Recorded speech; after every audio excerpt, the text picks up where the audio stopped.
Magandang umaga po. Narito na po ang magiging lagay ng panahon ngayong umaga ng Linggo, May 31, 2026. Pero bago yon, baka pwedeng palike at share naman ng video na ito. Comment ka na rin kung taga saan lugar ka para malaman natin kung hanggang saan umabot ang video na ito. Huwag mo din kalimutan na mag-follow at mag-subscribe sa ating Facebook page at YouTube channel. Sa kasalukuyan na tayo sa Pag-asa, opisyal na ang inanunsyo ng ahensya ang pagsisimula ng habagat season sa ating bansa. At itong southwest monsoon o hanging habagat ay nakakaapekto ngayon sa may Visayas at Mindanao at sa may western section ng Southern Luzon. Habang yung trough or extension ng bagyong Doming ay nakakaapekto naman sa may Northern Luzon. Dahil dito ay asahan yung maulap na kalangitan na may kalat-kalat na mga pagulan at thunderstorms. Habang sa nalalabing bahagi pa ng ating bansa, ay asahan naman yung generally fair weather condition, mainit at malinsangan na panahon sa umaga hanggang sa tanghali. Subalit pagsapit ng hapon o gabi, ay asahan naman yung mataas na tsansa ng mga pagulan o thunderstorms na dulot ng mga localized thunderstorms. Samantala, ang bagyong Doming ay mas lumakas pa bilang isang typhoon category. Uli nga itong namataan sa layong 760 kilometers, silangan ng Calayan, Cagayan, taglayan lakas ng hangin na umabot sa 120 kilometers per hour malapit sa gitna, at pagbugso na umabot sa 150 km per hour. Kumikilos pa northwestward sa bilis na 20 km per hour. Ang bagyong Doming ay tinatayang kikilos pa northwestward hanggang Lunes bago mag-recurve patungo ng southern Japan.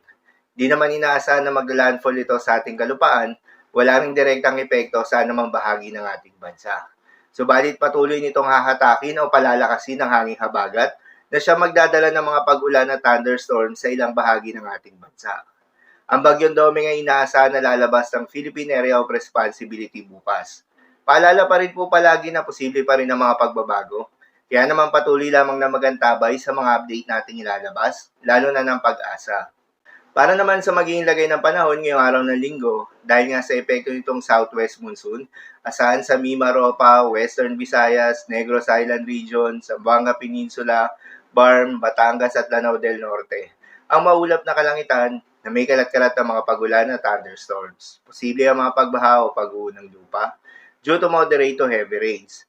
Habang sa may Batanes, Cagayan, Isabela, Aurora at Quezon, ay asahan naman yung maulap na kalangitan na may kalat-kalat na mga pagulan at thunderstorms na dulot naman ng trough o extension ng bagyong Doming. Posible rin ang mga pagbaha o pag-uho ng lupa due to moderate to at times heavy rains. At sa Metro Manila at nalalabing bahagi pa ng ating bansa, ay asahan naman yung bahagyang maulap hanggang sa maulap na kalangitan na may kalat-kalat ng mga pagulan o thunderstorms na dulot ng mga localized thunderstorms. Posible rin ang mga pagbaha o pag-uho ng lupa during severe thunderstorms. Madalas nabobo ang mga thunderstorms na ito tuwing hapon o gabi na nagtatagal ng 1 hanggang 2 oras.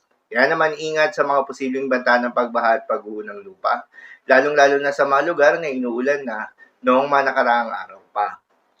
Para naman sa magiging lagay ng mga dagat baybayin, ayon sa Pag-asa ay wala pa rin tayong nakataas na gale warning sa anumang seaboards ng ating bansa.